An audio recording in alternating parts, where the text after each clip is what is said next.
The Man Who Saw the Future by Edmond Hamilton. Jean de Marselait, Inquisitor Extraordinary of the King of France, raised his head from the parchments that littered the crude desk at which he sat. His glance shifted along the long, stone-walled, torch-lit room to the file of mail-clad soldiers who stood like steel statues by its door. A word from him and two of them sprang forward. "You may bring in the prisoner," he said. The two disappeared through the door, and in moments there came a clang of opening bolts and grating of heavy hinges from somewhere in the building. Then the clang of the returning soldiers, and they entered the room with another man between them, whose hands were fettered. He was a straight figure, and was dressed in drab tunic and hose. His dark hair was long and straight, and his face held a dreaming strength altogether different from the battered visages of the soldiers or the changeless mask of the Inquisitor. The latter regarded the prisoner for a moment, and then lifted one of the parchments from before him and read from it in a smooth, clear voice. "Henri Lothiere, apothecary's assistant of Paris," he read, "is charged in this year of our Lord 1444 with offending against God and the King by committing the crime of sorcery." The prisoner spoke for the first time, his voice low but steady. "I am no sorcerer, sire." Jean de Marselait read calmly on from the parchment. "It has been stated by many witnesses that for long that part of Paris called Nanley by some has been troubled by works of the devil. Ever and anon great claps of thunder have been heard issuing from an open field there without visible cause. They were evidently caused by a sorcerer of power, since even exorcists could not halt them. It is attested by many that the accused, Henri Lothiere, did, in spite of the known diabolical nature of the thing, spend much time at the field in question. It is also attested that the said Henri Lothiere did state that in his opinion the thunderclaps were not of diabolical origin, and that if they were studied their cause might be discovered. It being suspected from this that Henri Lothiere was himself the sorcerer causing the thunderclaps, he was watched, and on the 3rd day of June was seen to go in the early morning to the unholy spot with certain instruments. There he was observed going through strange and diabolical conjurations, when there came suddenly another thunderclap, and the said Henri Lothiere did vanish entirely from view in that moment. This fact is attested beyond all doubt. The news spreading, many hundreds watched around the field during that day. Upon that night, before midnight, another thunderclap was heard, and the said Henri Lothiere was seen by these hundreds to appear at the field's center as swiftly and as strangely as he had vanished. The fear-stricken hundreds around the field heard him tell them how by diabolical power he had gone for hundreds of years into the future, a thing surely possible only to the devil and his minions, and heard him tell other blasphemies before they seized him and brought him to the Inquisitor of the King, praying that he be burned and his work of sorcery thus halted. Therefore, Henri Lothiere, since you were seen to vanish and to reappear as only the servants of the Evil One might do, and were heard by many to utter the blasphemies mentioned, I must adjudge you a sorcerer with the penalty of death by fire. If anything there be that you can advance in palliation of your black offense, however, you may now do so before final sentence is passed upon you." Jean de Marselait laid down the parchment and raised his eyes to the prisoner. The latter looked round him quickly for a moment, a half-glimpsed panic for an instant in his eyes, then seemed to steady. "Sire, I cannot change the sentence you will pass upon me," he said quietly. "Yet do I wish well to relate once what happened to me and what I saw. Is it permitted me to tell that from first to last?" The Inquisitor's head bent, and Henri Lothiere spoke, his voice gaining in strength and fervor as he continued. "Sire, I, Henri Lothiere, am no sorcerer, but a simple apothecary's assistant. It was always my nature, from earliest youth, to desire to delve into matters unknown to men, the secrets of the earth and sea and sky, the knowledge hidden from us. I knew well that this was wicked, that the Church teaches all we need to know, and that heaven frowns when we pry into its mysteries. But so strong was my desire to know that many times I concerned myself with matters forbidden. I had sought to know the nature of the lightning, and the manner of flight of the birds, and the way in which fishes are able to live beneath the waters, and the mystery of the stars. So when these thunderclaps began to be heard in the parts of Paris in which I lived, I did not fear them so much as my neighbors. I was eager to learn only what was causing them, for it seemed to me that their cause might be learned. So I began to go to that field from which they issued, to study them. I waited in it, and twice I heard the great thunderclaps myself. I thought they came from near the field's center, and I studied that place, but I could see nothing there that was causing them. I dug in the ground. I looked up for hours into the sky, but there was nothing, and still, at intervals, the thunderclaps sounded. I still kept going to the field, though I knew that many of my neighbors whispered that I was engaged in sorcery. Upon that morning of the 3rd day of June, it had occurred to me to take certain instruments, such as lodestones, to the field, to see whether anything might be learned with them. I went, a few superstitious ones following me at a distance. I reached the field's center, and started the examinations I had planned. Then came suddenly another thunderclap, and with it I passed from the sight of those who had followed and were watching, vanished from view. Sire, I cannot well describe what happened in that moment. I heard the thunderclap come as though from all the air around me, stunning my ears with its terrible burst of sound. And at the same moment that I heard it, I was buffeted as though by awful winds, and seemed falling downward through terrific depths. Then through the hellish uproar I felt myself bumping upon a hard surface, and the sounds quickly ceased from about me. I had involuntarily closed my eyes at the great thunderclap, but now slowly I opened them. I looked around me, first in stupefaction, and then in growing amazement, for I was not in that familiar field at all, sire, that I had been in a moment before. I was in a room lying upon its floor, and it was such a room as I had never seen before. Its walls were smooth and white and gleaming.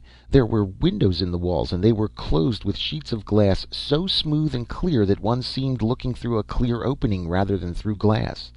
The floor was of stone, smooth and seamless as though carven from one great rock, yet seeming not in some way to be stone at all. There was a great circle of smooth metal inset in it, and it was on it that I was lying.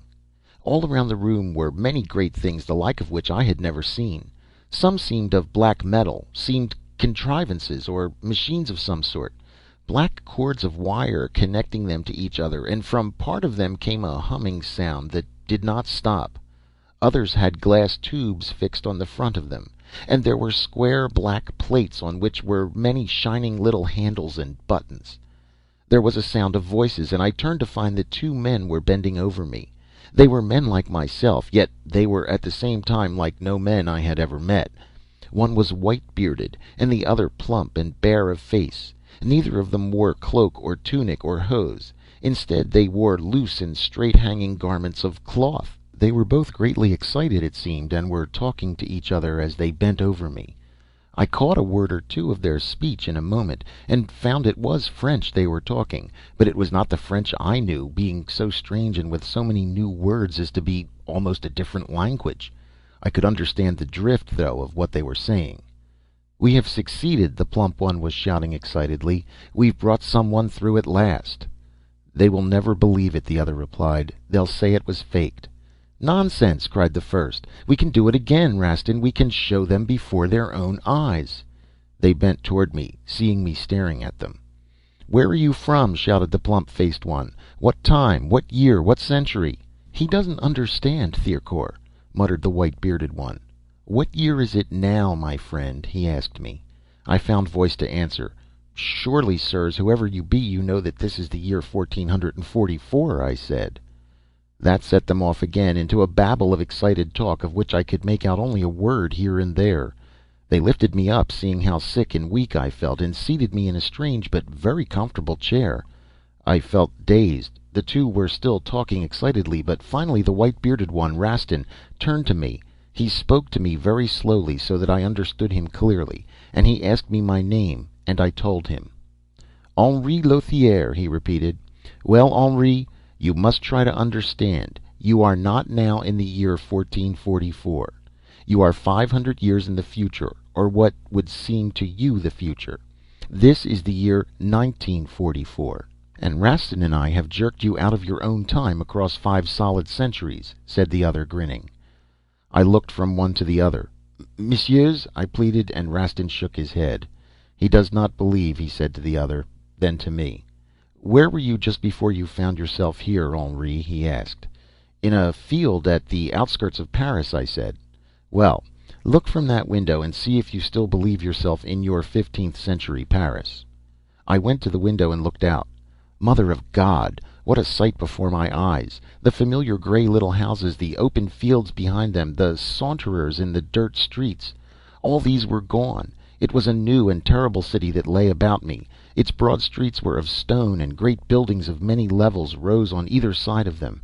Great numbers of people, dressed like the two beside me, moved in the streets, and also strange vehicles or carriages, undrawn by horse or ox, that rushed to and fro, and undreamed of speed.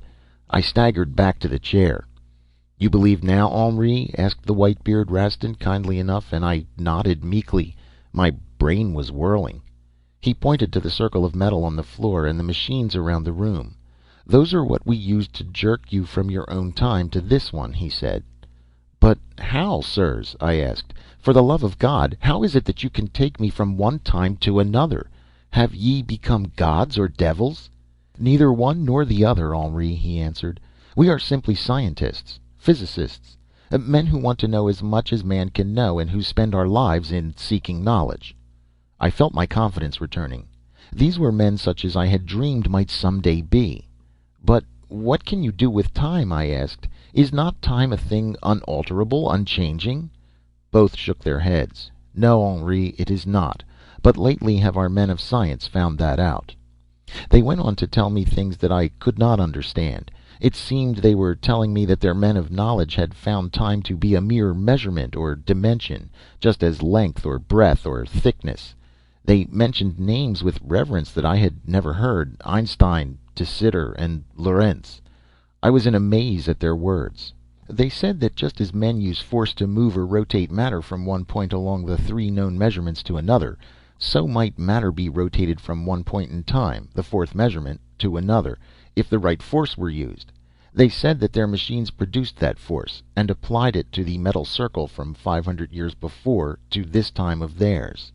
They had tried it many times, they said, but nothing had been on the spot at that time, and they had rotated nothing but the air above it from the one time to the other, and the reverse. I told them of the thunderclaps that had been heard at the spot in the field, and that had made me curious. They said that they had been caused by the changing of the air above the spot from one time to the other in their trials. I could not understand these things. They said then that I had happened to be on the spot when they had again turned on their force, and so had been rotated out of my own time into theirs. They said that they had always hoped to get someone living from a distant time in that way, since such a man would be a proof to all other men of knowledge of what they had been able to do. I could not comprehend, and they saw and told me not to fear.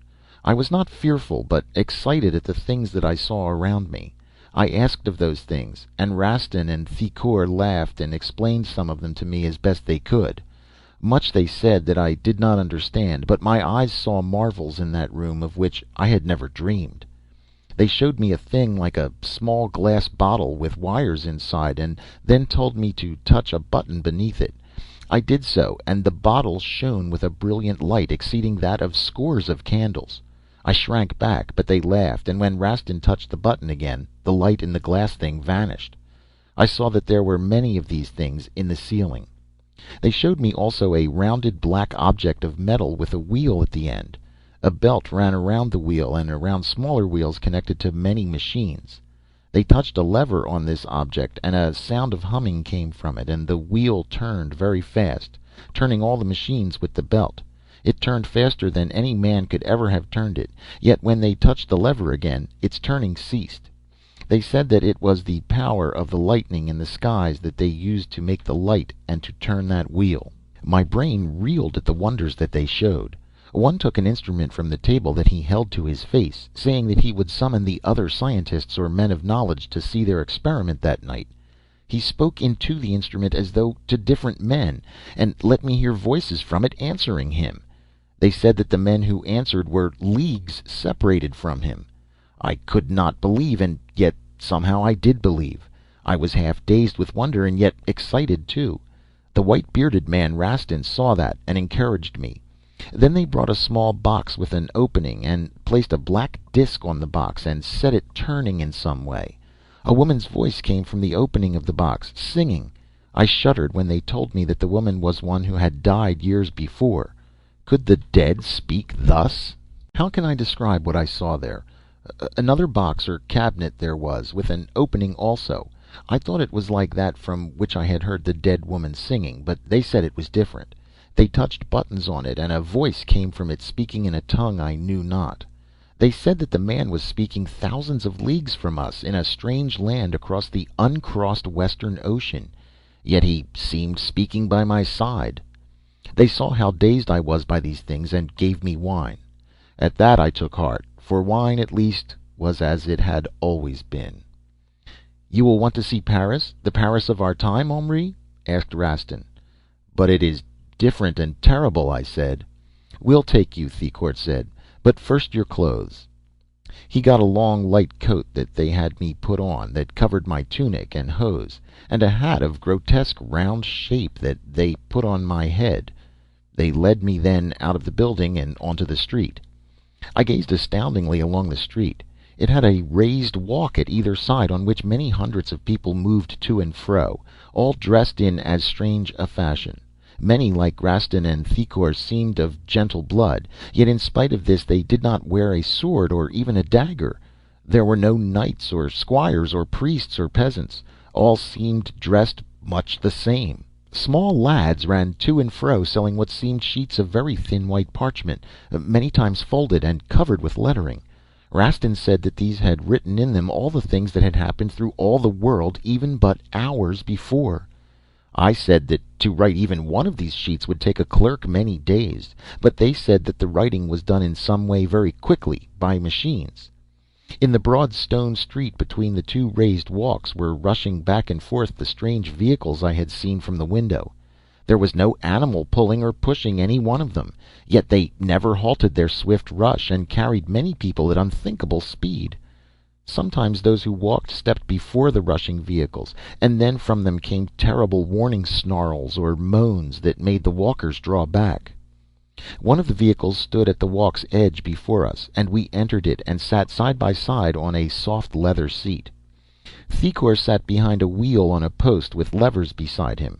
He touched these, and a humming sound came from somewhere in the vehicle, and then it too began to rush forward. Faster and faster along the street it went, yet neither of them seemed afraid. Many thousands of these vehicles were moving swiftly through the streets about us. We passed on, between great buildings and along wider streets, my eyes and ears numbed by what I saw about me. Then the buildings grew smaller after we had gone for miles through them, and we were passing through the city's outskirts. I could not believe hardly that it was Paris in which I was. We came to a great flat and open field outside the city, and there Thicourt stopped, and we got out of the vehicle. There were big buildings at the field's end, and I saw other vehicles rolling out of them across the field, ones different from any I had yet seen, with flat, wing-like projections on either side. They rolled out over the field very fast, and then I cried out as I saw them rising from the ground into the air. Mother of God, they were flying! The men in them were flying! Rastin and Thicourt took me forward to the great buildings. They spoke to men there, and one brought forward one of the winged cars. Rastin told me to get in, and though I was terribly afraid, there was too terrible a fascination that drew me in. Thicourt and Rastin entered after me, and we sat in seats with the other man. He had before him levers and buttons, while at the car's front was a great thing like a double oar or paddle. A loud roaring came, and that double blade began to whirl so swiftly that I could not see it. Then the car rolled swiftly forward, bumping on the ground, and then ceased to bump. I looked down, then shuddered. The ground was already far beneath. I, too, was flying in the air. We swept upward at terrible speed that increased steadily. The thunder of the car was terrific, and as the man at the levers changed their position, we curved around and over, downward and upward, as though birds. Rastin tried to explain to me how the car flew, but it was all too wonderful, and I could not understand. I only knew that a wild, thrilling excitement held me, and that it were worth life and death to fly thus, if but for once, as I had always dreamed that men might some day do. Higher and higher we went. The earth lay far beneath, and I saw now that Paris was indeed a mighty city, its vast mass of buildings stretching away almost to the horizon below us. A mighty city of the future that had been given my eyes to look on. There were other winged cars darting to and fro in the air about us, and they said that many of these were starting or finishing journeys of hundreds of leagues in the air. Then I cried out as I saw a great shape coming nearer us in the air. It was many rods in length, tapering to a point at both ends, a vast ship sailing in the air. There were great cabins on its lower part, and in them we glimpsed people gazing out, coming and going inside, dancing even. They told me that the vast ships of the air like this sailed to and fro for thousands of leagues, with hundreds inside them. The huge vessel of the air passed us, and then our winged car began to descend. It circled smoothly down to the field like a swooping bird, and when we landed there, Rastin and Thicourt led me back to the ground vehicle. It was late afternoon by then, the sun sinking westward, and darkness had descended by the time we rolled back into the great city. But in that city was not darkness. Lights were everywhere in it, flashing brilliant lights that shone from its mighty buildings, and that blinked and burned and ran like water in great symbols upon the buildings above the streets. Their glare was like that of day. We stopped before a great building into which Rastin and Thicourt led me. It was vast inside, and in it were many people in rows on rows of seats. I thought it a cathedral at first, but saw soon that it was not. The wall at one end of it, toward which all in it were gazing, had on it pictures of people, great in size, and those pictures were moving as though themselves alive. And they were talking to one another, too, as though with living voices. I trembled. What magic! With Rastin and Thicourt in seats beside me, I watched the pictures enthralled. It was like looking through a great window into strange worlds. I saw the sea, seemingly tossing and roaring there before me, and then saw on it a ship, a vast ship of size incredible, without sails or oars, holding thousands of people. I seemed on that ship as I watched, seemed moving forward with it. They told me it was sailing over the western ocean that never men had crossed. I feared. Then another scene, land appearing from the ship, a great statue upholding a torch, and we on the ship seemed passing beneath it. They said that the ship was approaching a city, the city of New York, but mists hid all before us. Then suddenly the mists before the ship cleared, and there before me seemed the city. Mother of God, what a city! Climbing range on range of great mountain-like buildings that aspired up as though to scale heaven itself. Far beneath, narrow streets pierced through them, and in the picture we seemed to land from the ship to go through these streets of the city. It was an incredible city of madness. The streets and ways were mere chasms between the sky-toppling buildings. People, people, people, millions on millions of them rushed through the endless streets. Countless ground vehicles rushed to and fro also, and other different ones that roared above the streets, and still others below them. Winged flying cars and great airships were sailing to and fro over the titanic city, and in the waters around it great ships of the sea and smaller ships were coming as man never dreamed of surely, that reached out from the mighty city on all sides. And with the coming of darkness the city blazed with living light. The pictures changed, showed other mighty cities, though none so terrible as that one.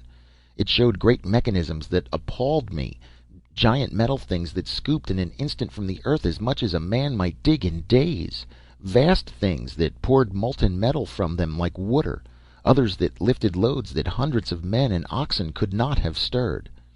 They showed men of knowledge like Rastin and Thicourt beside me. Some were healers, working miraculous cures in a way that I could not understand. Others were gazing through giant tubes at the stars, and the pictures showed what they saw, showed that all of the stars were great suns like our sun, and that our sun was greater than Earth, that Earth moved around it instead of the reverse. How could such things be, I wondered? Yet they said that it was so, that Earth was round like an apple, and that with other Earths like it the planets moved around the sun. I heard, but could scarce understand. At last Rastin and Thicourt led me out of that place of living pictures and to their ground vehicle. We went again through the streets to their building, where first I had found myself. As we went, I saw that none challenged my right to go, nor asked who was my lord. And Rastin said that none now had lords, but that all were lord, king, and priest, and noble, having no more power than any in the land. Each man was his own master. It was what I had hardly dared to hope for in my own time, and this, I thought, was greatest of all the marvels they had shown me. We entered again their building, but Rastin and Thicourt took me first to another room than the one in which I had found myself. They said that their men of knowledge were gathered there to hear of their feat and to have it proved to them. "You would not be afraid to return to your own time, Henri?" asked Rastin, and I shook my head. "I want to return," I told them. "I want to tell my people there what I have seen, what the future is that they must strive for." "But if they should not believe you?" Thicourt asked. "Still, I must go, must tell them," I said. Rastin grasped my hand. "You are a man, Henri," he said. Then, throwing aside the cloak and hat I had worn outside, they went with me down to the big white-walled room where first I had found myself. It was lit brightly now by many of the shining glass things on ceiling and walls, and in it were many men. They all stared strangely at me and at my clothes, and talked excitedly, so fast that I could not understand. Rastin began to address them. He seemed explaining how he had brought me from my own time to his. He used many terms and words that I could not understand, incomprehensible references and phrases, and I could understand but little. I heard again the names of Einstein and De Sitter that I had heard before, repeated frequently by these men as they disputed with Rastin and Thicourt. They seemed disputing about me. One big man was saying, "Impossible, I tell you, Rastin, you have faked this fellow." Rastin smiled. "You don't believe that Thicourt and I brought him here from his own time across 5 centuries?" A chorus of excited negatives answered him. He had me stand up and speak to them. They asked me many questions, part of which I could not understand. I told them of my life, and of the city of my own time, and of king and priest and noble, and of the many simple things that they seemed quite ignorant of. Some appeared to believe me, but others did not, and again their dispute broke out. "There is a way to settle the argument, gentlemen," said Rastin finally. "How?" all cried. "Thicourt and I brought Henri across 5 centuries by rotating the time dimensions at this spot," he said. "Suppose we reverse that rotation and send him back before your eyes. Would that be proof?" They all said that it would. Rastin turned to me. "Stand on the metal circle, Henri," he said. I did so. All were watching very closely. Thicourt did something quickly with the levers and buttons of the mechanisms in the room. They began to hum, and blue light came from the glass tubes on some. All were quiet, watching me as I stood there on the circle of metal. I met Rastin's eyes, and something in me made me call goodbye to him. He waved his hand and smiled.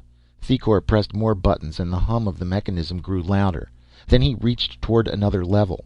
All in the room were tense, and I was tense. Then I saw Thicourt's arm move as he turned one of the many levers. A terrific clap of thunder seemed to break around me, and as I closed my eyes before its shock, I felt myself whirling around and falling at the same time, as though into a maelstrom, just as I had done before. The awful falling sensation ceased in a moment, and the sound subsided. I opened my eyes. I was on the ground at the center of the familiar field from which I had vanished hours before, upon the morning of that day. It was night now, though, for that day, I had spent 500 years in the future. There were many people gathered around the field, fearful, and they screamed, and some fled when I appeared in the thunderclap. I went toward those who remained. My mind was full of things I had seen, and I wanted to tell them of these things. I wanted to tell them how they must work ever toward the future time of wonder. But they did not listen. Before I had spoken minutes to them, they cried out on me as a sorcerer and a blasphemer, and seized me and brought me here to the Inquisitor, to you, sire. And to you, sire, I have told the truth in all things. I know that in doing so I have set the seal of my own fate, and that only a sorcerer would tell such a tale. Yet despite that, I am glad that I have told one at least of this time, of what I saw 5 centuries in the future. Glad that I saw the things that some day, some time, must come to be. It was a week later that they burned Henri Lothiere. Jean de Marselait, lifting his gaze from his endless parchment accusation and examens on that afternoon, looked out through the window at a thick curl of black smoke going up from the distant square. "Strange, that one," he mused. "A sorcerer, of course. but such a one as I had never heard before. "I wonder," he half whispered, "was there any truth in that wild tale of his? The future?